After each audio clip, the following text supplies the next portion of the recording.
Bien, estamos listos, hermanos, ya para arrancar un servicio más aquí desde su iglesia cristiana Efesios 4:23 en Cartago. Hoy es domingo 10 de enero de este 2021, estamos arrancando año, hoy es nuestro primer culto aquí en Cartago. Así es que desde ya, mis mejores deseos para todos ustedes como iglesia local, para ustedes que nos acompañan a través de este video. Yo espero que este año, pues sea un año, todos los años que uno arranca dice, ojalá este es el año, ¿no? Pero ojalá que de verdad este sea el año en el cual nosotros reflexionemos, accionemos y podamos ver cosas diferentes en la medida en que nosotros hagamos cosas diferentes. Así es que un abrazo para todos y espero pues que este año el Señor les acompañe en todas las cosas que emprendan, ¿no? Bien, vamos a ir a la palabra directamente. Voy a pedirles que busquen en sus Biblias Primera de Juan 2:6, Primera de Juan capítulo 2 versículo 6. Vamos a leer un versículo nada más. Primera de Juan 2:6. Usted que está ahí en el video también, busque ahí en sus Biblias, ahí en su casa, o si no lo tiene, anote, después busca la recomendación que siempre le damos, ¿no? Si los años anteriores se le han ido sin escudriñar la palabra, que este sea el año también para eso, ¿no? Para meterse un poquito más a escudriñar. Primera de Juan 2:6, me regalan una amén si todos la tienen. Dice la palabra del Señor así, es un versículo corto, pero que tiene mucho contenido. Dice, el que dice que permanece en Él, debe andar como Él anduvo. El que dice que permanece en Él, debe andar como Él anduvo. Padre, te damos gracias en este día, Señor, por una nueva oportunidad, en un nuevo domingo, un nuevo año que arranca, Señor, que podemos congregarnos aquí como tu iglesia local, Señor, alrededor de tu palabra para escuchar el consejo que tú tienes a través de ella, Señor. Que se abra la luz del entendimiento en cada uno de nosotros, Señor, y que podamos no solamente escuchar, sino entender, asimilar, digerir, y que esa palabra que viene a través de este mensaje se convierta de aquí en adelante en regla de vida, Señor, para cada uno de nosotros. Te damos gracias por ella, Señor, te damos gracias por cada uno de mis hermanos que están aquí reunidos, por cada persona a través de este video, para que nos dispongamos con todo nuestro ser a recibir el consejo tuyo que viene a través de tu palabra. Te damos gracias, Padre, en el precioso nombre de Cristo Jesús. Amén y amén. ¿Pueden tomar asiento, hermanos? Bien, les decía ahorita, hermanos, a todos y a usted en el video también que, bueno, hoy estamos arrancando un nuevo año aquí. Obviamente hoy es 10 de enero, pero nuestro primer culto. Cada vez que uno arranca un año, les decía que pues uno lo arranca como con nuevas energías, como con nuevos bríos, con nuevos propósitos.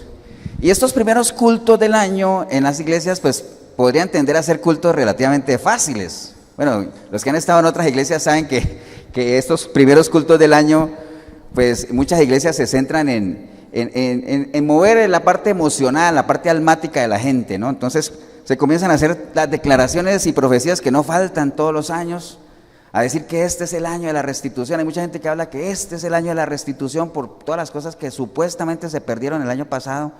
Pero bueno, todos los años son los años de restitución, según toda la gente que declara y todas esas cosas, ¿no? Este es el año de las ventanas abiertas, los cielos abiertos, el año en el que, bueno, cantidades de cosas que se declaran hoy por hoy en estos primeros cultos, ¿no? Porque se prestan para eso, ¿no? El año pasado más de uno se pegó una pifia diciendo que el 2020 era el año de la bienaventuranza, el año de la bonanza, el año de la abundancia, el año de tantas cosas, y al final ustedes saben lo que pasó, ¿no? Entonces por eso es muy delicado atreverse a decir cosas que Dios no ha dicho. Por eso es que dice, usted no quiere ser avergonzado, hable conforme a lo que está escrito, y usted se cura de la espalda, ¿no? Se cubre la espalda. Hable conforme a lo que está escrito. Entonces estos cultos generalmente podrían ser muy fáciles si uno tiende a tocar la emoción de la gente. La gente obviamente le gusta eso. La gente aplaude, amén, y salen contentos del culto y dice, qué culto más poderoso y todo eso, este es el año y todo eso. Pero cuando llegan a su casa y después se integran otra vez al día a día, a sus problemas cotidianos, pues hasta ahí llegó la emoción, ¿no? Entonces se ahoga el asunto, se ahoga. Entonces por eso es que uno no debe moverse por emociones ni por sentimientos, sino moverse por principios. Por principios, ser personas de principios, ¿no? Eso es algo que tenemos que tener claro. Obviamente todos coincidimos en que cada vez que arrancamos un año queremos que este año sea bueno. ¿cierto? Uno arranca con esa expectativa de que el año pues traiga cosas bonitas, traiga cosas buenas, pero lo importante es estar ubicado, ¿no? Es estar ubicado y no tener falsas expectativas, ni mucho más arriba para que uno no se crea que uno lo es todo, ni mucho más abajo para que uno tenga una idea desmedida de uno y uno comience a renegar por no tener cosas que uno cree que debería tener, pero por las cuales no ha luchado.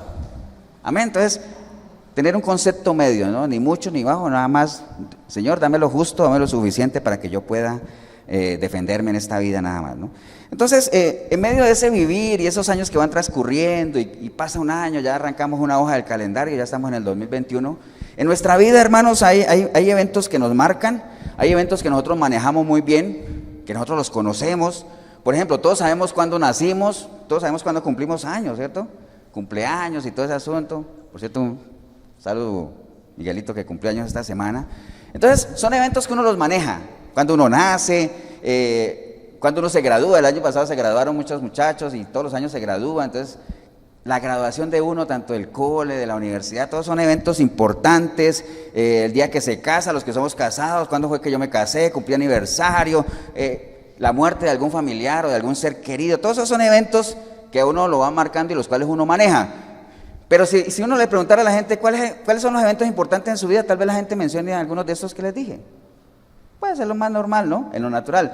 Pero difícilmente uno pueda mencionar que un evento importante en la vida de uno es el día que se hizo cristiano.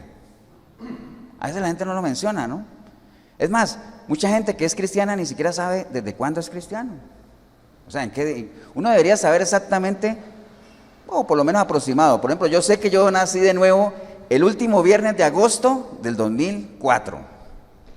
Eso lo tengo claro. El día exacto no lo sé, pero yo sé que fue, y me voy a un calendario del 2004, busco el último viernes de agosto y sé que ese día nací de nuevo. Lo tengo claro. Entonces sé cuánto tiempo llevo de cristiano y todo eso. Entonces son eventos que uno debería saber, pero más o menos, ¿no? Pero hay mucha gente que es cristiana y ni siquiera sabe si eso no es cristiano o por qué soy cristiano o qué me hace a mí cristiano. ¿Por qué? Porque se asocia el ser cristiano con ir a una iglesia cristiana, lo cual ya sabemos, ¿no? Ya lo hemos comentado. Uno no es cristiano por ir a una iglesia cristiana. No todo el que baja a Israel es israelita, ya todo eso lo sabemos, ¿no?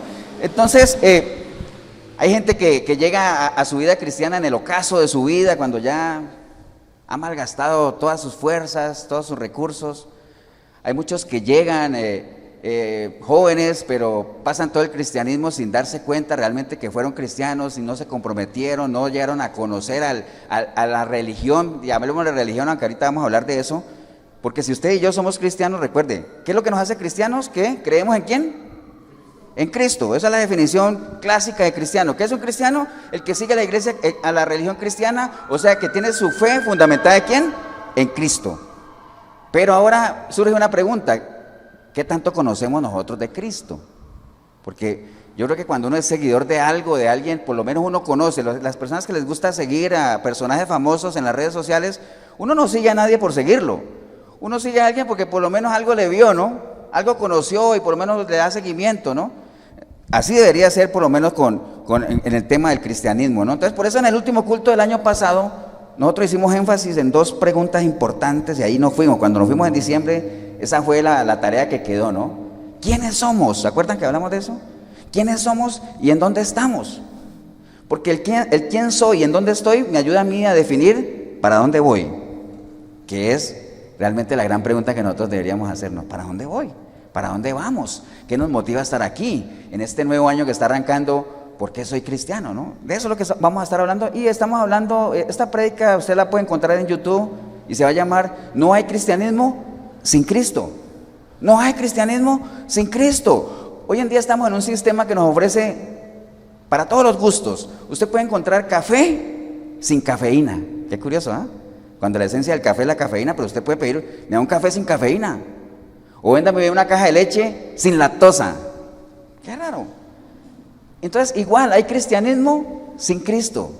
Hay mucho cristianismo que se vende donde a la gente no se le motiva, no se le empuja a que conozcan a la esencia del cristianismo que es Cristo. ¿Y saben por qué? Porque se ha dejado de un lado lo que hacía Juan el Bautista. ¿Qué hacía Juan el Bautista? Juan el Bautista vino con una misión. ¿Se acuerdan cuál era la misión de Juan el Bautista? Abrir el camino, ¿no? Anunciar a aquel que venía detrás de él. Entonces, para nada le interesaba a Juan el Bautista que la gente lo siguiera a él. Él venía a predicar de un Cristo que venía después de él, del cual él ni siquiera da digno de amarrarle las sandalias, ¿cierto? Eso lo decía él. Cuando Jesús apareció en escena, ¿se acuerda que él le dijo a sus discípulos, ahí está el Cordero, ahora sí, síganlo a él, a mí no? Entonces, eso se ha perdido, la gente ya no pregona de Cristo, ya no predica de Cristo, de la esencia de Cristo, de la naturaleza de Cristo, porque a la gente no le interesa que sigan a Cristo, no a todos, no todos, porque sí hay un remanente. Hoy en día el gran del liderazgo, lo que le interesa es que la gente lo siga, ¿a quién? A ellos, ¿no? Entonces se ha perdido eso en las iglesias. Entonces es importante que nosotros entendamos eso, quiénes somos, realmente somos cristianos o no, qué tipo de cristianismo tenemos, y si sabemos exactamente qué es el ser cristiano, ¿no? Entonces, como les decía ahorita, el cristianismo es la única religión, llamémoslo así, es la única religión que depende de una relación con aquel que la creó, o sea, con Cristo. Si no hay relación con Cristo, no hay cristianismo. Usted puede ser budista y usted no sabe nada de Buda. Usted puede ser de cualquier otra religión y usted no tiene nada que ver con ellos, pero con Cristo usted no puede decir que es cristiano si usted no tiene una relación y si no conoce a la persona de Cristo. Amén. Eso lo tenemos que tener claro, ¿no? Entonces, en medio de todos esos principios que nosotros manejamos en la iglesia, sabemos, y ya se lo he dicho varias veces, la vez pasada que me quité la mascarilla les dije, es que hay un principio que dice que uno no ama al que no conoce, ¿cierto que no? No se ama al que no se conoce, porque el conocimiento te da entendimiento y el entendimiento te da el anhelar, el buscar las cosas. Por eso es que Dios dice que Él anda buscando ¿qué? Entendidos, que lo anden buscando a Él. Usted no va a ser una persona que busque las cosas de Dios si usted no es una persona que ha entendido, como dice por ahí una canción, lo que Dios habla.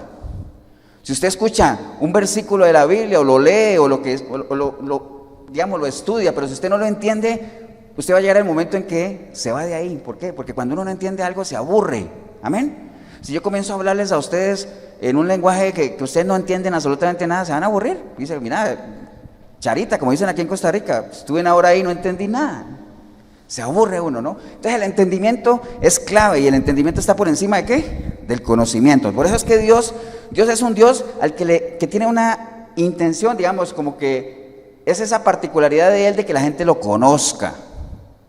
Yo quiero que todos se salven, pero no solamente eso, vengan al conocimiento, conózcanme, aquí estoy, no estoy jugando a las escondidas. El que me busca, me encuentra. Y me hallan los que más temprano me busquen. Entre más rápido me busquen, más rápido me encuentras. Si tú tocas, yo te abro. Si tú me abres, yo entro. Si tú te acercas, yo me acerco. ¿Me entiendes? Siempre esa intencionalidad de Dios, ¿de qué? De hacerse conocer. ¿Por qué? Porque obviamente Dios más que nadie sabe que si la gente no lo conoce, pues no va a llegar a amarlo, ¿no? Amén, hermanos. Y ustedes saben que el conocer a una persona no es mera casualidad. Yo no es que me topo con alguien en la calle y digo, uy, mira, conocí a alguien, ¿no? Lo que pasa es que uno tiene ese concepto errado de lo que es conocer, ¿no? Por ejemplo, aquí está Junior y Melissa, Miguel y Katia, los que somos casados, ¿no? El conocer a nuestras esposas no fue algo que se dio de la noche a la mañana, don Luis y doña Alice, ¿me entiende? Es un proceso. Yo con mi esposa, yo creo que llevamos de casados, nosotros nos casamos en octubre del 97, vamos para 24 años de casados, pero digamos, caminando juntos, que son ya casi 30 años, ¿no? Y aún así yo no termino de conocerla, ¿me entiende? Cada día conoce uno cosas nuevas. Entonces el conocer a una persona es un proceso que depende de ¿qué? De un caminar, de un compartir, de un dedicar tiempo, de un complacer, ¿me entiende? De una reciprocidad, ¿no? Todo eso. Entonces, obviamente cuando uno conoce a alguien, ¿eso qué te genera? Confianza, fe, ¿cierto que sí? Por eso es que la fe es mucho más que aquello de que yo me siento a esperar a que Dios me dé. No, la fe es el fruto del conocimiento. La fe, o sea, ¿qué es la fe? La fe es cuando usted confía o cree en alguien, ¿basado en qué? En la información que tienes de ese alguien. Entre más conozcas de la persona, o confías o desconfías. Amén. Porque el conocimiento de una persona te da un concepto de ella, ya sea positivo o negativo. Entre más conozcas a una persona, te dices, no, yo me alejo porque esa persona no es de fiar. Amén. Entonces, lo mismo pasa con Dios. En la medida que usted comparte con Él, usted va a tener confianza en Él, va a tener fe. Por eso es que a usted nadie le va a aumentar su fe. Cada uno de nosotros es responsable de que nuestra fe se incremente en la medida que nosotros decidamos caminar con Él, buscarle a Él. Amén, hermanos. Y recuerde que el conocimiento que usted tenga de una persona y la imagen que usted tenga de esa persona, el concepto que usted tenga de una persona, te hace sentir bien o mal por esa persona. Porque en la manera que uno piensa, uno siente, ¿no? Bueno, lo que dice es que yo tengo una fe ciega. Realmente eso no. Si entendemos, si asociamos lo que decía Miguelito ahorita, de que la fe depende del conocimiento, o sea, no existiría o no tiene ningún sustento el tener una fe ciega. Eso es como tirarse de un avión sin paracaídas, ¿no? Yo digo, es que yo tengo una fe ciega, me voy a tirar de un avión sin paracaídas porque yo tengo una fe ciega en Dios. Eso se llama fanatismo, podría ser, ¿no? Una fe, ¿saben qué es fanatismo?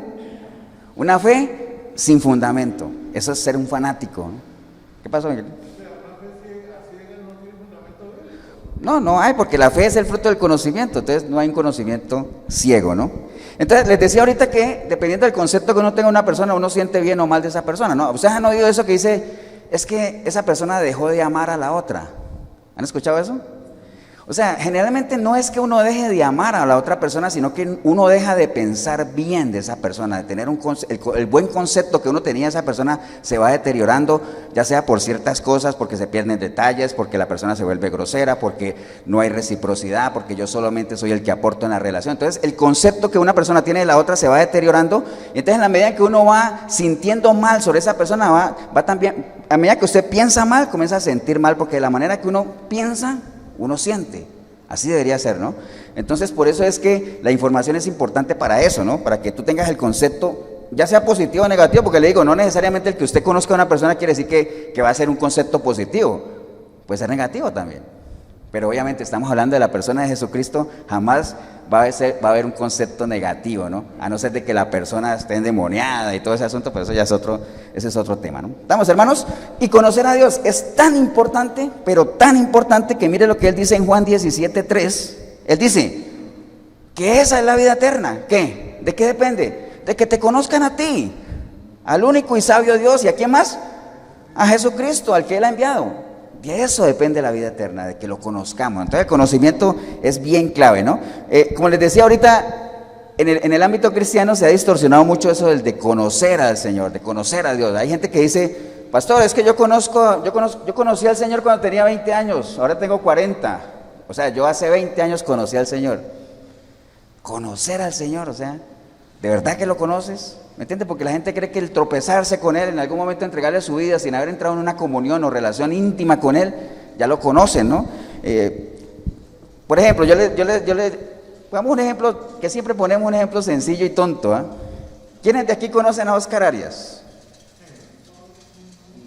¿Quiénes? Y para la gente que está en el video, Oscar Arias es un expresidente de Colombia, de Costa Rica. 2 veces fue presidente y fue premio Nobel de la Paz, entonces es muy conocido, ¿cierto? Entonces yo le digo, ¿quién conoce a Oscar Arias? Yo lo conozco, bueno, yo lo he visto en la televisión, en la revista, sí, pero entonces si yo les pregunto a ustedes, bueno, está bien, pero ¿usted sabe qué hace Oscar Arias cuando se levanta? ¿Qué desayuna? ¿Qué música oye? ¿Qué color le gusta? ¿Sabemos eso? No, entonces no lo conocemos, sabemos que existe, pero no lo conocemos. Lo mismo pasa con Dios. La gente sabe que Dios existe, pero la gente no lo conoce, ¿no? Y conocer a una persona es importante porque en la medida que tú la conozcas, tú la entiendes. Amén. El que conoce a la persona, conoce su obra. Si usted conoce a Dios y conoce a la persona de Cristo, usted sabe por qué Dios y Cristo hicieron lo que hicieron cuando estuvieron aquí, cuando Cristo estuvo acá. Entonces, cuando usted conoce a alguien, usted sabe por qué esa persona hace lo que hace. Los que somos casados sabemos por qué nuestras esposas hacen lo que hacen, porque las conocemos. Amén. Y sabemos por qué no hacen lo que uno quisiera que hicieran. ¿Por qué? Porque las conocemos. Amén. Entonces, qué importante es que nosotros conozcamos a la persona del Señor. Mire que la Biblia se va mucho más allá cuando uno habla de conocer, porque a veces hay gente que dice, es que yo conozco la palabra porque me sé de memoria una cantidad de versículos. La Biblia, el conocer va mucho más allá de eso. ¿Ustedes se acuerdan cuando José había desposado a María, que María quedó embarazada? ¿Se acuerdan de toda la historia, no? Esa sí la tienen que saber. ¿Por qué extrañó todo? Porque decían que María no había ¿qué? No había conocido a Aarón. Entonces el conocer tiene que ver con una intimidad, con un contacto, ¿me entiende? Es mucho más allá que saber que existía. Obviamente María sabía que José existía, pero no lo había conocido, no había entrado en intimidad. Entonces el conocer, la Biblia cuando habla de conocer va mucho más allá, de hecho, habla de un vínculo personal, un tiempo de oración, un tiempo de compartir con el Señor. Ahí es donde realmente uno llega a conocerlo, ¿no? ¿Estamos, hermanos? O sea, 1 Corintios 2:9 dice la palabra del Señor: antes bien, como está escrito, cosas que ojo no vio, ni oído oyó, ni han subido en corazón de hombre, son las que Dios ha preparado. ¿Para quiénes? Para los que le aman. ¿Me entiende? Ya con todo lo que le he dicho dice, bueno, entonces hay grandes cosas para mí si amo a Dios, pero yo sé que para amarlo tengo que conocerlo. Para conocerlo, ¿qué tengo que hacer? Buscarlo.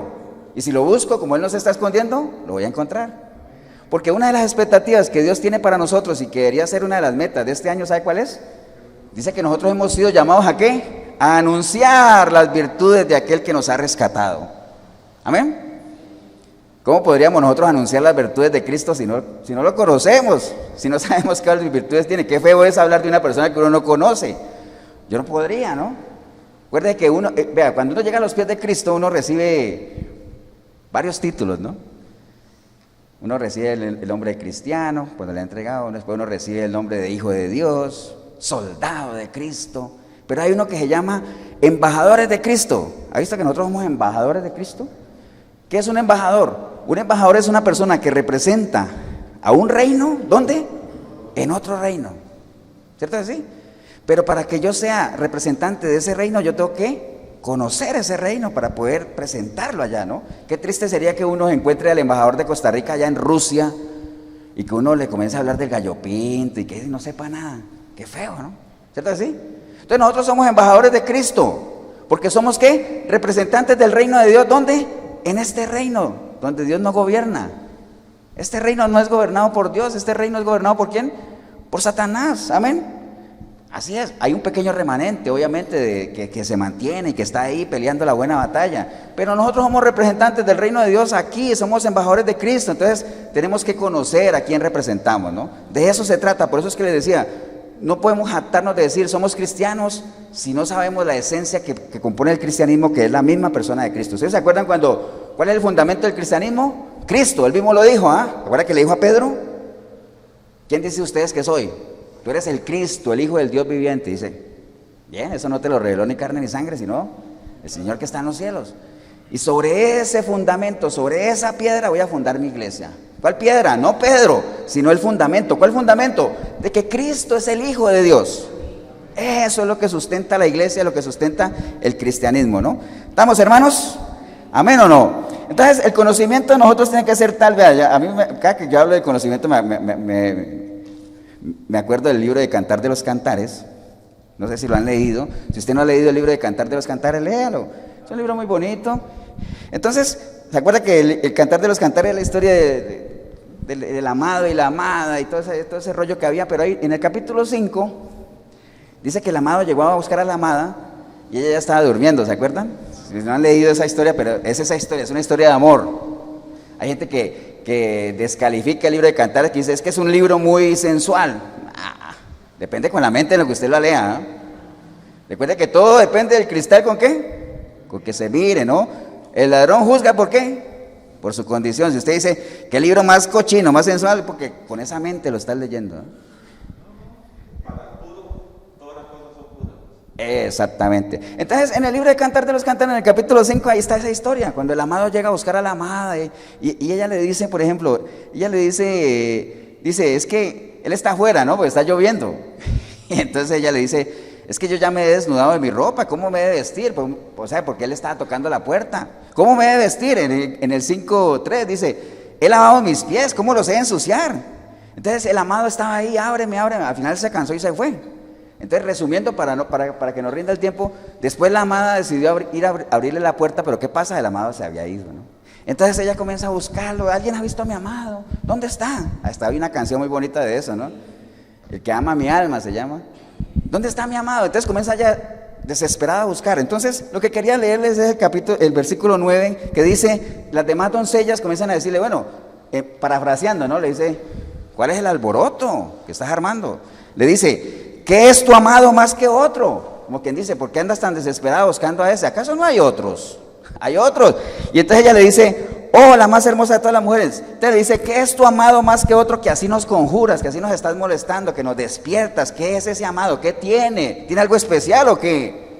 Y ella les dice, mi amado es blanco y rubio, señalado entre 10,000, su cabeza como oro finísimo, sus cabellos crespos, negros como el cuervo, sus ojos como palomas junto a los arroyos de las aguas, que se lavan con leche a la perfección colocados, sus mejillas como una era de especies aromáticas, como fragantes flores, sus labios como lirios que destilan mirra fragante, sus manos como anillos de oro engastados en jacintos, su cuerpo como claro marfil cubierto de zafiros, sus piernas como columnas de mármol fundadas sobre brasas de oro fino, su aspecto como el Líbano escogido como los cedros, su paladar es dulcísimo y todo en él es codiciable.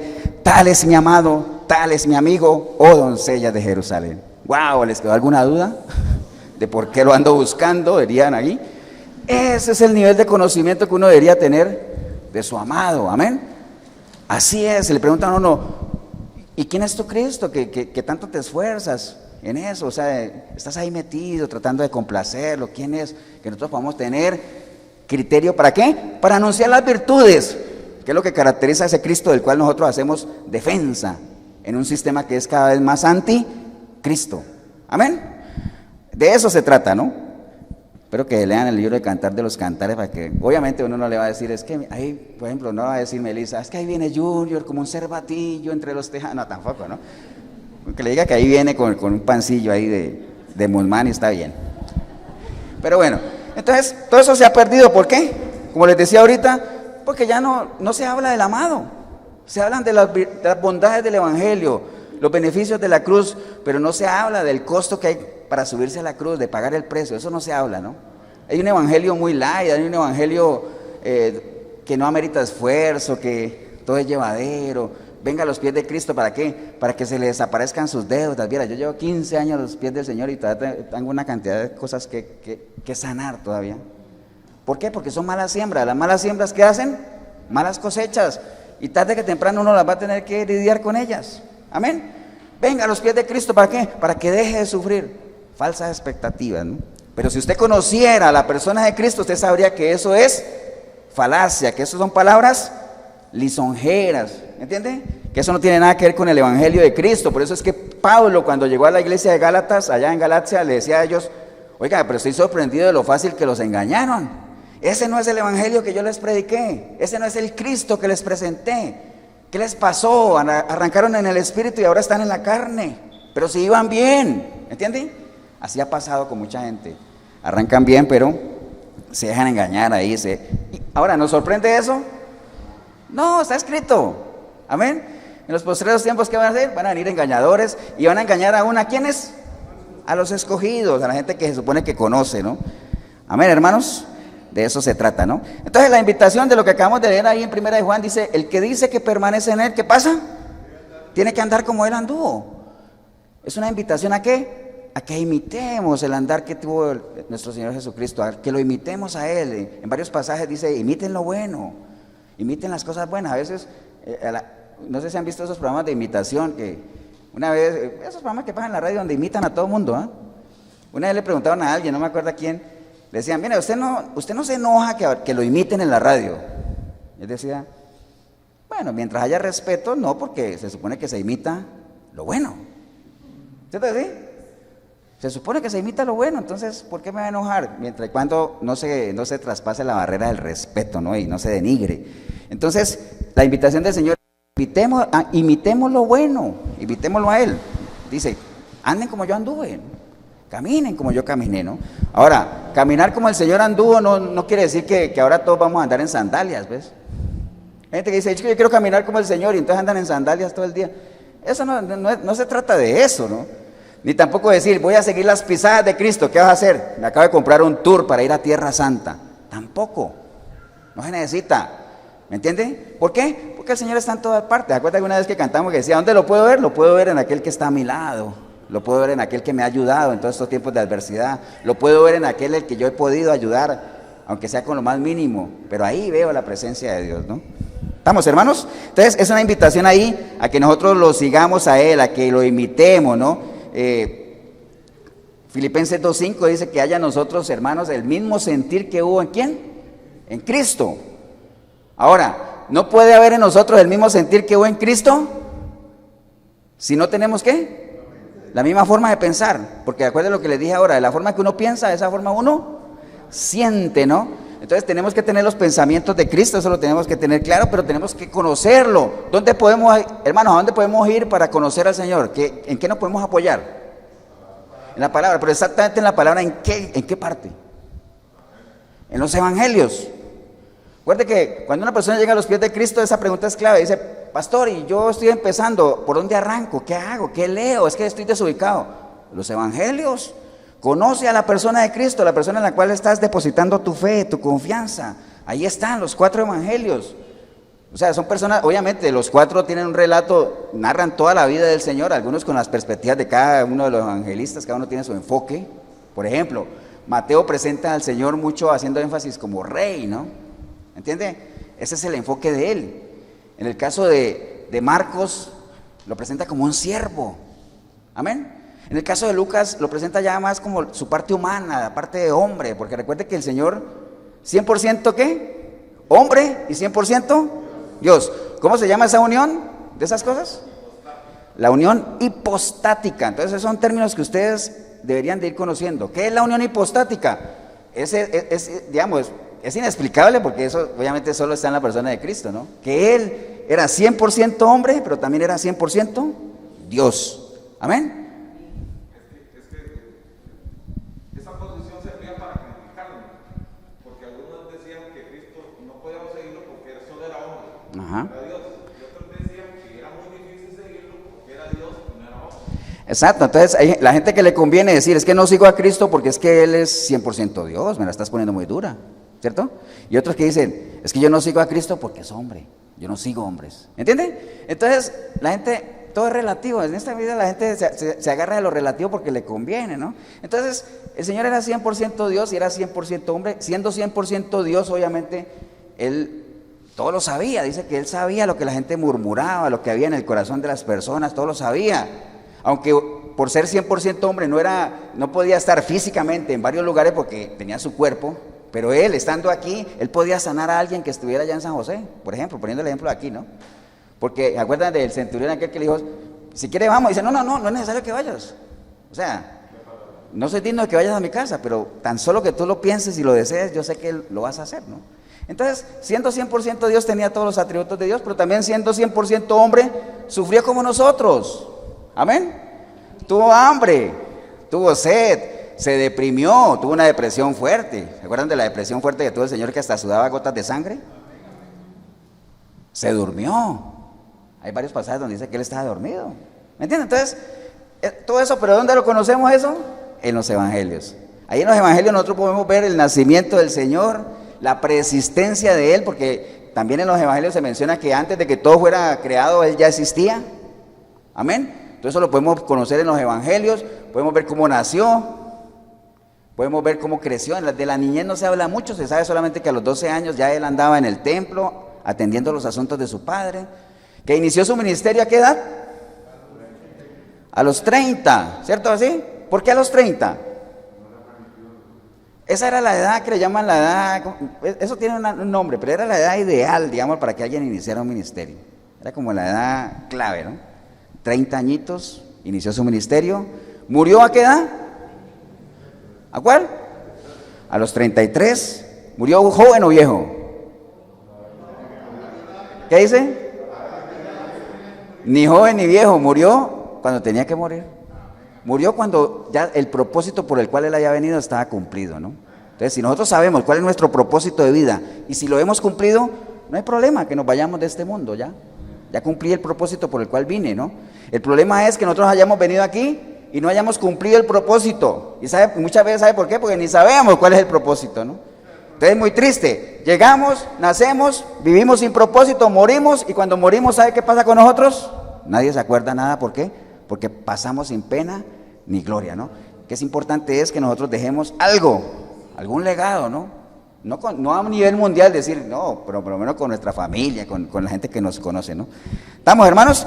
Entonces ahí en los evangelios, ahí está todo, ¿no? Está el ministerio, sabe para qué Él vino, cuál es el propósito por el cual el Señor vino aquí. A lo suyo vino. ¿A qué vino el Señor acá? A recuperar lo que se había perdido, a mostrarnos al Padre, a mostrarnos el camino a casa, a llamar al arrepentimiento. Cuando Él desarrolló su ministerio, el ministerio generalmente se dividió tres partes fundamentales que tenían que ver con la enseñanza, tenían que ver con la predicación, tenían que ver con las sanidades. En eso se movía él, enseñando, predicando, sanando. Ahí se movía todo, ¿no? También usted va a encontrar en los evangelios la agonía del Señor, su muerte, su resurrección, cuando Él ascendió a los cielos, y en medio de esa ascensión al cielo, la promesa de que Él iba a ¿qué? A volver. Amén. Entonces, si usted lee los evangelios, usted se va a dar cuenta de todo eso, ¿no? Nacimiento del Señor. Y obviamente en los evangelios usted se va a dar cuenta cómo relatan la confirmación de todas las profecías que están en el antiguo pacto. Porque la gente cree que la vida de Cristo empezó solamente ahí en Mateo. No, la vida, recuerde que Él estaba antes de todo, ¿no? Entonces, sobre la vida de Jesucristo se dice que hay más de 300 profecías, todas cumplidas en la persona de Él. Por ejemplo, el nacimiento, que se decía que Él iba a nacer en un pesebre, que iba a nacer de Belén, que iba a salir de una virgen, ¿cierto que sí? Que iba a ser enterrado, sobre su muerte, que iba a ser crucificado, que iba a morir entre malhechores, que una espada iba a traspasar su costado, que sus huesos no iban a ser rotos, que iba a ser enterrado en una tumba de gente rica, que iba a resucitar. Una cantidad de profecías cumplidas ahí que usted las puede ir a buscar en el Antiguo Pacto y va a ver que en el Nuevo Testamento los evangelios se confirman cada una de ellas, solo en la persona de Cristo. Amén, hermanos. Entonces, la invitación es esa, o sea, léase los evangelios, cómase los evangelios, ¿para qué? Para que conozca a ese Cristo del cual usted dice que es seguidor. Y no pasemos por la vergüenza de creer que estamos siguiendo a alguien que no conocemos, que no sabemos, ¿no? Porque recuerde, hablar de un Dios que uno no conoce, ¿cómo se llama eso? Religiosidad. ¿Qué es la religiosidad? Hablar de un Dios que uno no conoce, ¿no? Entonces, cuidémonos de eso porque una de las cosas que más aborreció el Señor cuando estuvo acá, ¿sabe cuál fue? La religiosidad. Por eso era el pleito de él con los fariseos, ¿no? Esta gente dice que hagan esto y ellos no lo hacen. ¿Por qué? Porque no, o sea, ellos son ignorantes. Ellos están solamente conociendo, pero no viven. El conocer, sí, vea, ahora que Miguelito mencionaba eso de que la gente se apoya en cosas, hay gente que le dice a uno, no lea tanto la Biblia porque la mucha letra mata. ¿Se acuerdan que dicen eso? La mucha letra mata. ¿Ustedes qué creen? ¿Es cierto o no? Puede ser, Jorgito. Si tú lees la Biblia y no la vives, te puedes morir. Hay gente que se ha vuelto loca nada más de leer y que no entiende. No, lo poquito que usted conozca de la Biblia, si lo entiende, vívalo. Amén. Y puede ser que eso te sea suficiente para salvarte, ¿no? Pero de eso se trata, ¿no? Eso es como, por ejemplo, Jorgito, si tú comes y no haces ejercicio, te puedes morir. Porque estás comiendo, pero no te ejercitas. No, ¿me entiendes? Entonces, comer y no ejercitarse, o sea, no vivir, no accionar, porque recuerde, no solamente oidores, sino ¿qué? Hacedores de la palabra, ¿no? Entonces, hay varios ejemplos ahí. Vea, por ejemplo, 1 de Pedro 2:21 dice, pues para esto fuisteis llamados. ¿Quiénes? Nosotros, la iglesia. Para esto fuisteis llamados, dice, porque también Cristo padeció por vosotros, dejándonos ejemplo para que sigáis sus pisadas. Entonces, esa es la invitación ¿a qué? A que nosotros sigamos el ejemplo del Señor. Recuerde, cuando Él vino y le dijo a sus discípulos, les voy a dejar un mandamiento nuevo. ¿Recuerdan de esa? Amados los unos a vosotros como yo os he amado, ¿no? Entonces uno podría decir, pero ¿qué tiene de nuevo ese mandamiento si ya sí existía en el Antiguo Testamento? Cuando Él dijo, amarás al Señor tu Dios con todo tu corazón. ¿Qué tiene de nuevo eso? ¿Sabe qué tiene de nuevo? Que Él dijo, ámense los unos a otros como yo los he amado. O sea, para que vean el ejemplo que les di, ¿no? Ya les puse el ejemplo, ya les di el ejemplo. Por eso es que el mandamiento es nuevo. ¿Me entiende? Y no solo eso, nos dejó una cantidad de huellas que nosotros nos toca que tratar, o por lo menos ponernos en el zapato del Señor para tratar de caminar como Él, ¿no? Hay muchas personas en esta vida que han dejado huellas. Algunas buenas, otras malas, ¿no? Por ejemplo, si usted ve Hitler dejó huella, ¿amén o no? No eran muy buenas, pero las dejó. La Madre Teresa de Calcuta, en medio de su religiosidad, lo que sea, pero ella dejó huella. La gente sabe quién era, ¿cierto? ¿Qué? Martin Luther King, lo que sea. Toda esa gente deja huellas, pero nadie ha dejado una huella tan tremenda como la que dejó el Señor, ¿no? Partió el tiempo en dos, antes de Cristo, después de Cristo. Cada uno de nosotros tiene un antes de Cristo y un después de Cristo. Por eso es que es importante que cada uno sepa cuándo empezó mi vida después de Cristo. Amén. Y tiene que haber un cambio, tiene que haber un efecto. Entonces el Señor, las huellas que Él dejó, pues obviamente tremendo, ¿no? Entonces tratemos nosotros de seguir ese ejemplo, dejemos huella, porque vivir en este sistema o en este mundo sin dejar huella es como es como morir sin nunca haber vivido. Imagínate, tremendo eso, ¿no? Pero bueno, entonces, ahora el tema de imitarlo pues no es tan sencillo. Recuerden que nosotros leímos un versículo que decía, el que dice que permanece en él, amén. Entonces no está diciendo solamente que el que cree en él, porque recuerde que creer hasta el diablo cree, amén. No, el que dice que permanece. Entonces ahí aparece en escena una palabra que es permanecer. Y hay otro versículo, por ejemplo, vean, Juan 15:4 dice, permanezcan en mí y yo en ustedes. Así como la rama no puede dar fruto por sí misma, si no permanece en la vid, así tampoco ustedes si no permanecen en mí. Mire que ahí aparece la palabra permanece otra vez. O por ejemplo Juan 8:31 dice, dijo entonces Jesús a los judíos que habían creído en él, si vosotros permaneciereis en mi palabra, seréis verdaderamente mis discípulos y conoceréis la verdad y la verdad os hará libre. Entonces, mire que ahí ya se menciona varias veces eso de permanecer. Entonces permanecer, yo busqué el significado de permanecer, ¿qué era eso? Permanecer es mantenerse sin cambios en un determinado estado, condición o situación. Es la capacidad de desarrollar una relación íntima y personal con el Señor. Eso es permanecer. Entonces, si uno no desarrolla una relación íntima y personal con Él, es muy difícil que uno lo pueda imitar.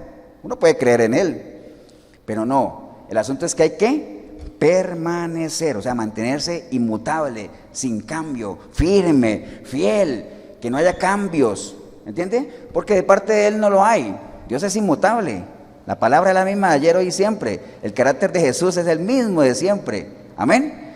Entonces de eso se trata, ¿no? Permanecer. Entonces, y sobre todo este último que leímos, que si nosotros permanecemos en la palabra, entonces ¿qué pasa? ¿Qué dice Él? Si ustedes permanecen en mi palabra, entonces van a ser mis discípulos. Y si son mis discípulos, ustedes van a conocer la verdad. Y esa verdad los va a liberar. Amén. Entonces ahí entra otro término que es discípulos, porque es parte de lo que el Señor vino a hacer en su ministerio, ¿no? A ser discípulos. Él formó su grupo de trabajo, ¿cierto que sí? ¿Cuántos discípulos tenía el Señor así, yendo de lo grande a lo pequeño? Todo el mundo dice que 12, ¿cierto que sí? Pero él llegó un momento en que tuvo 70, ¿cierto que sí? Entonces tenía un grupo de 70, pero de esos 70 había una argolla más pequeña que eran 12, ¿cierto que sí? Pero de esos 12 había una argolla más pequeña que eran 3. ¿Cierto? El círculo pequeño que iban allá a la sanación de la hija de Jairo, sí, vamos allá a la transfiguración, ahí estaban los 3 de la argolla, pero había una argolla más pequeña, Juan, el discípulo amado. Entonces, las argollas siempre han existido. ¿Sabe qué es lo difícil de la argolla? No estar en ella. Y en la argolla del Señor, todos tienen cabida, es una decisión personal, hermanos, amén. Entonces, ahí entró ya el término discípulos. ¿Usted sabe cuántas veces aparece la palabra cristiano en el Nuevo Testamento? ¿Cuántas veces creen ustedes? A ver, bateen un rato. ¿Cuántas veces aparece la palabra cristiano en el Nuevo Testamento? ¿Cuántas? 3 veces. ¿Y en Luis? 3 veces.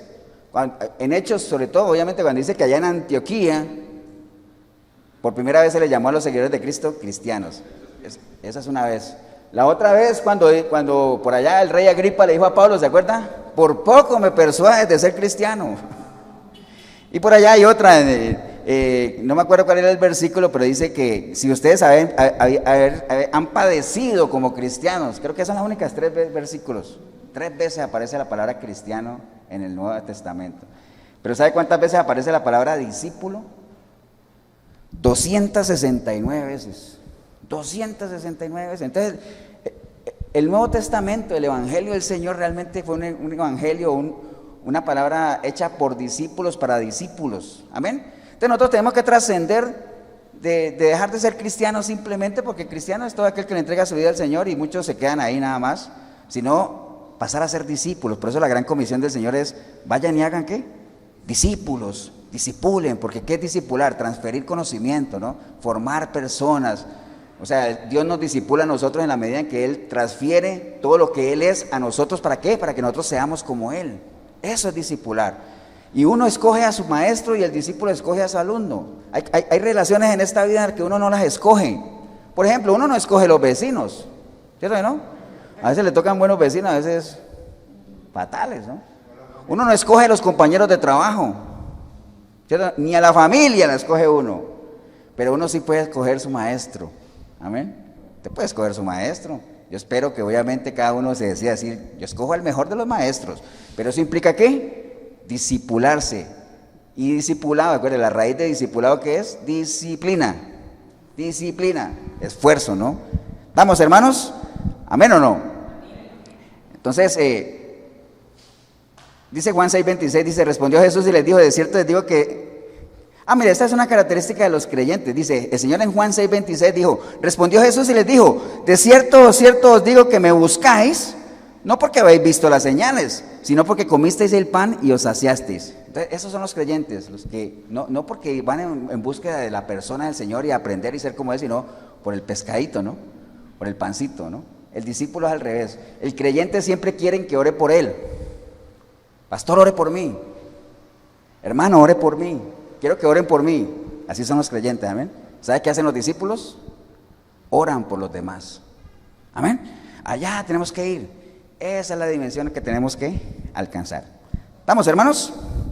Entonces, vuelvo a lo que decía Miguelito ahora, que decía, pastor, pero ¿cómo imitar a Jesús si Él es Dios? O sea, me la está poniendo muy difícil. ¿Cómo imito yo a Jesús siendo Él 100% Dios? Está muy alto. Iba a decir muy alta la vara, pero acuerdo de Marquitos que dijo, pastor, acuérdate que aquí vara es otra cosa. Pues yo me refiero a la vara, es a la medida, ¿no? Está muy alta, ¿no? Entonces, ¿sabe qué? La palabra es clave, ¿no? Entonces dice, Pablito dice, bueno, está bien. Entonces imíteme a mí, pues. Imíteme a mí. Yo no soy Dios, dice Pablo. Imíteme a mí. Así como yo imito a Cristo, ¿no? Es más fácil, ¿no? Entonces ya no habrían excusas. Porque la gente se escuda en ese versículo que está en Isaías, donde dice, es que yo cómo voy a imitar a Jesús, que es Dios, si dice que los pensamientos de Dios están más arriba que los míos, si los caminos de Él están más arriba que los míos. Eso porque lee mal, interpreta mal, porque el Señor está hablando en ese versículo es de los impíos. Deje el impío su camino. ¿Por qué? Porque mis pensamientos no son tus pensamientos, mis caminos no son tus caminos. Pero si usted no es un impío, si usted es una persona que está caminando con el Señor, usted es candidato a tener la mente de Cristo. ¿Amén? Entonces sí es posible. Y Dios ha tenido misericordia de nosotros, porque se espera que el discípulo en algún momento supere al maestro. Exacto. Pero Dios no quiere que seamos apenas como Él. Sí, con que seamos como Él sería como suficiente. Él dice, sean santos como yo soy santo. Y te dice, yo no puedo ser santo. Claro que sí, se puede caminar en santidad, ¿no?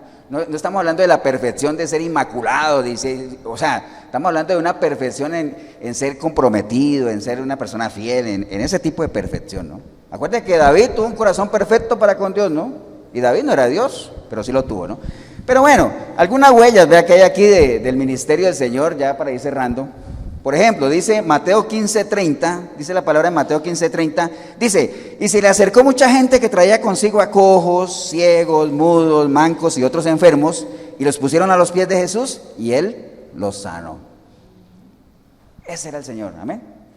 ¿Podemos ser nosotros así? Claro, en la medida en que nosotros ayudemos a la gente. Ahora usted, tal vez físicamente no es que a mí me va a venir un cojo aquí y yo inmediatamente le voy a sanar, o no sé, podría hacerlo, no sé, pero yo no me atrevo a eso. Pero estamos hablando de otro tipo de cojera, ¿no? Hay gente que anda tropezándose con todo porque anda metiéndose en broncas, o sea, pateando balde, ¿me entiende? Nosotros podemos, con el conocimiento que tenemos, enderezar la senda de esa persona, que se le quite el velo de los ojos, ¿me entienden? Podemos ayudarles. Ahora dice, ciegos, hay gente que no ve más allá de aquí, ¿no? Están cegados por este sistema, amén. Nosotros podemos dar vista a los ciegos en la medida en que llevemos la luz de Cristo, en la medida que la palabra sea lumbrera a los pies de esa persona, amén. Entonces, sí se puede, amén o no, hermanos, claro que sí se puede, enfermos, todo eso, ¿no? Entonces, ¿en qué medida nosotros seguimos las huellas del Señor? En la medida en que ayudemos a los demás, amén. Con lo que nosotros tengamos, o sea, enseñen lo que ustedes han aprendido, denle lo que ustedes tienen. Recuerden, uno no puede dar lo que no tiene, amén. No estamos llamados a lo imposible tampoco, amén, ¿no, hermanos? Ahora, Juan 8:2 dice, y por la mañana volvió al templo y todo el pueblo vino a él y sentado él les enseñaba. ¿Qué otra huella podemos seguir del Señor? Hermanos, compartamos lo que nosotros conocemos, no solamente en lo espiritual, sino en lo natural. Usted es una persona que sabe un arte o sabe carpintería, sabe algo, enséñale a alguien, transfiera sus conocimientos, deje huella, forme a un discípulo, forme a alguien ahí que más adelante diga, ese me enseñó a mí, ¿no? Lo que yo sé, se lo debo a tal persona porque él me enseñó, ¿no? ¿Entiende? tanto en lo natural como en lo espiritual. En lo espiritual es igual. Lo que usted sepa, mucho, poco, lo que usted sepa y entienda, enséñelo si lo puede enseñar, ¿no? De esa manera nosotros estamos siguiendo las pisadas del Señor. Eso es lo que tiene que ver con la humildad, ¿no? Recuerde que la humildad tiene que ver con tierra laborable. En la medida en que uno esté dispuesto a aprender, uno es humilde, y en la medida en que uno esté dispuesto a enseñar, uno es humilde. ¿Amén o no, hermanos?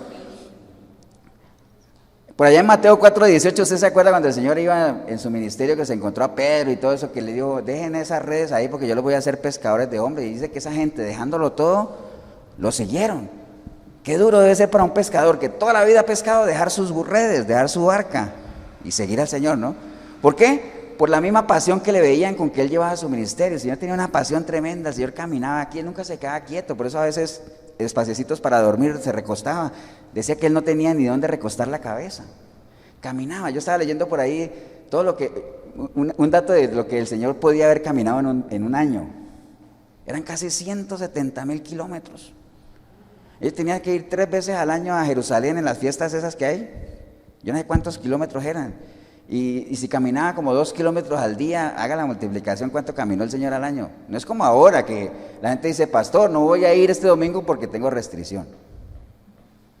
En ese tiempo, no habían carro, pero no eran excusas. Si hay que caminar, hay que caminar. Si hay que ir, hay que ir. Si hay que esforzarse, hay que esforzarse. Amén, hermanos. Entonces, imagina, era una pasión que el Señor tenía, que es la misma pasión que espera que usted y yo tengamos. ¿Qué pasión le estamos poniendo a las cosas que hacemos? Así como le ponemos pasión a las cosas naturales, pongámosle pasión a las cosas espirituales también. Recuerde que la pasión es ese motor que nos mueve a hacer las cosas. O sea, si no tenemos pasión por algo, difícilmente lo vamos a hacer. Si en nuestro matrimonio no hay pasión, téngalo por seguro que es cuestión de tiempo para que eso se acabe. Si en el trabajo que hacemos no lo hacemos con pasión, nos vamos a aburrir, nos vamos a renunciar o nos van a echar por vagos. Amén, hermano. Entonces, tenemos que tener pasión de servirle a Él y del ministerio que Él llevaba, de hacer las cosas que nosotros tenemos que hacer, ¿no? Segunda de Timoteo 4:1 dice Pablo a Timoteo, le dice, te encarezco delante de Dios y del Señor Jesucristo, que juzgará a los vivos y a los muertos en su manifestación y en su reino, que prediques la palabra, que instes a tiempo y fuera de tiempo, redarguye, reprende, exhorta en toda paciencia y doctrina. Entonces, la mejor huella que nosotros podemos seguir del Señor, la mejor pisada que podemos seguir, ¿sabe cuál es? No dejemos nunca de predicar. Prediquemos a tiempo y fuera de tiempo. Usted podrá decir, pastor, pero es que yo no soy predicador. A mí no se me da eso de la prédica. Tranquilo, ¿sabe qué dice la palabra?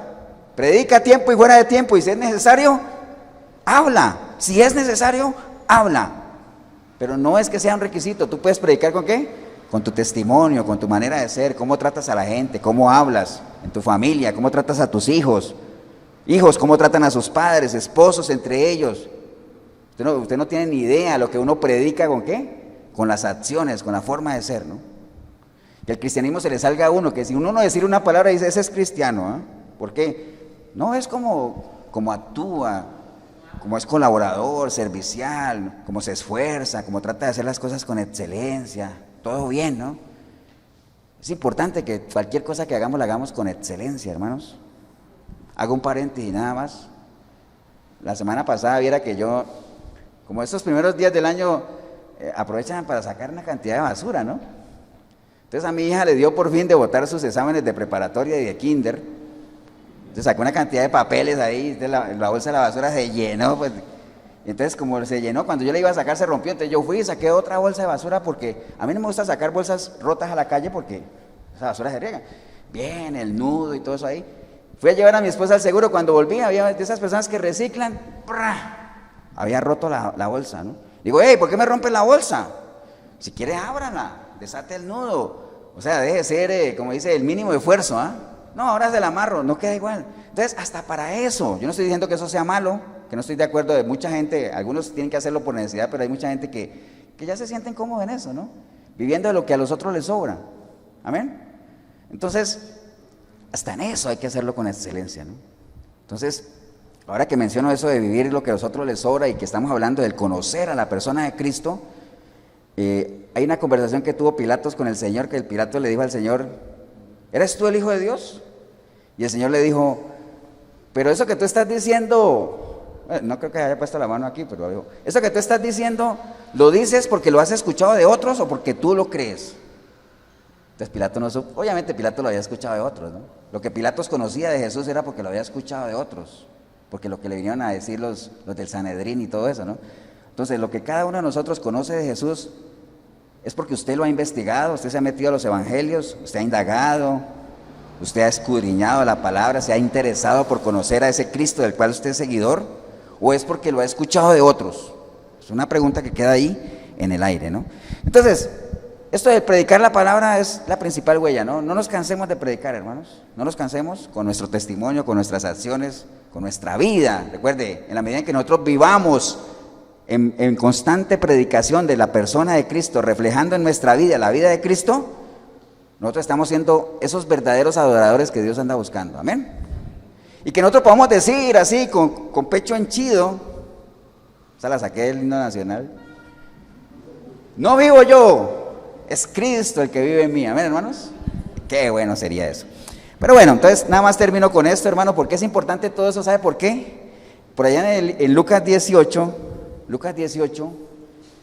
hay una pregunta que el Señor hace, que yo quisiera dejarla aquí en el auditorio y ahí en el video también.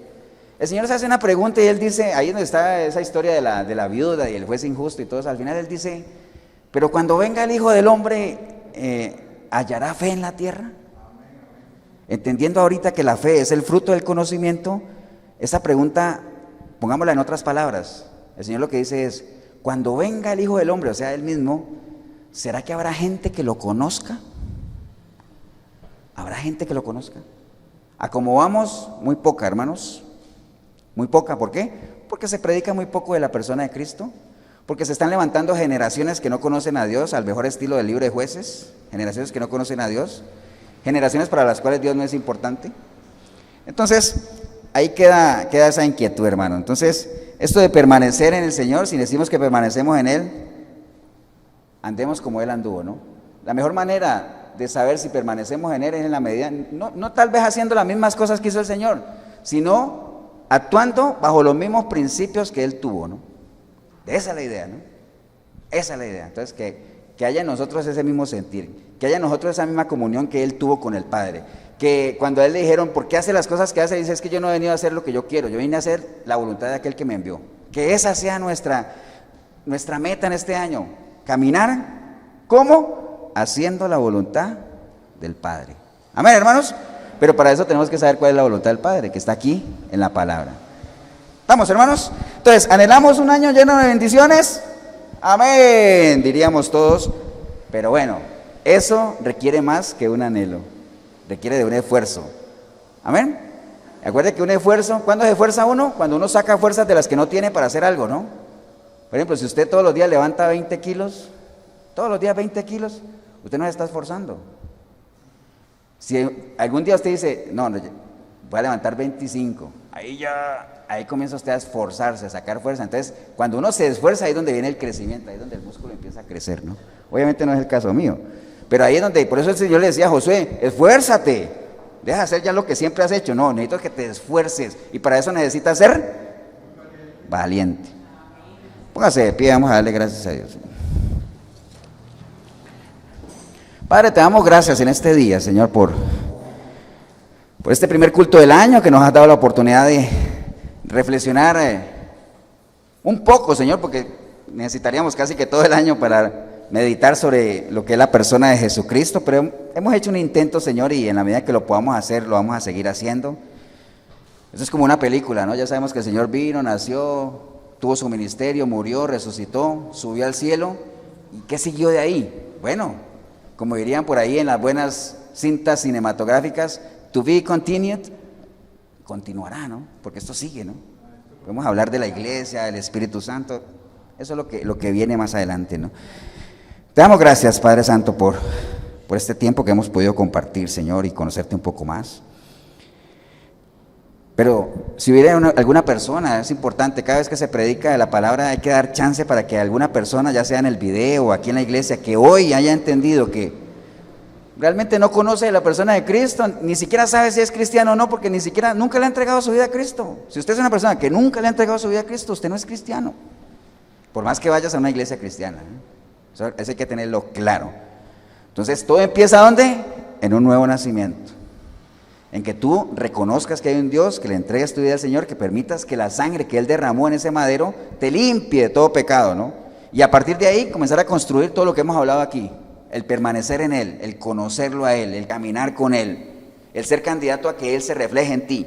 Todo eso, pero todo arranca con un nuevo nacimiento. Así es que si hubiera alguna persona aquí en esta iglesia, aquí entre la iglesia local o ahí en el video, que hoy usted ha entendido que usted no es cristiano por todo lo que hemos hablado, ahí donde está, dígale: Señor Jesús, en este día, Señor, he entendido, entiendo, hoy entendí más que nunca, Señor, de que realmente yo no soy cristiano, nunca te he entregado mi vida, no te conozco, Señor, nunca he caminado contigo, no te considero para nada.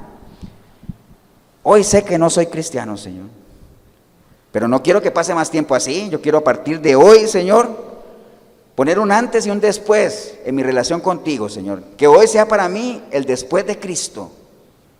Por eso hoy, arrepentido o arrepentida como nunca antes, Señor, yo clamo a ti, para que tu preciosa sangre me limpie, Señor, de todo pecado. Tu Santo Espíritu pueda venir a mí y hacer de mí una nueva criatura, Señor. Y que a partir de hoy yo pueda buscarte a través de tu palabra, Señor. Ellos conocerte. Yo sé que en la medida que te conozca te voy a amar, Señor. Y en medio de ese amor inyectado de pasión, yo voy a hacer por ti cosas que jamás pensé que iba a hacer, Señor. Pero yo sé que es un proceso que arranca hoy, Señor. Por eso bendigo el momento que decidí venir a este lugar o ver este video, ¿sí? Lo hice sin ti, pero ahora te recibo como mi único y suficiente Salvador, Señor. Te doy gracias en el precioso nombre de Cristo Jesús. Amén y amén. Damos un aplauso, hermanos, al Señor.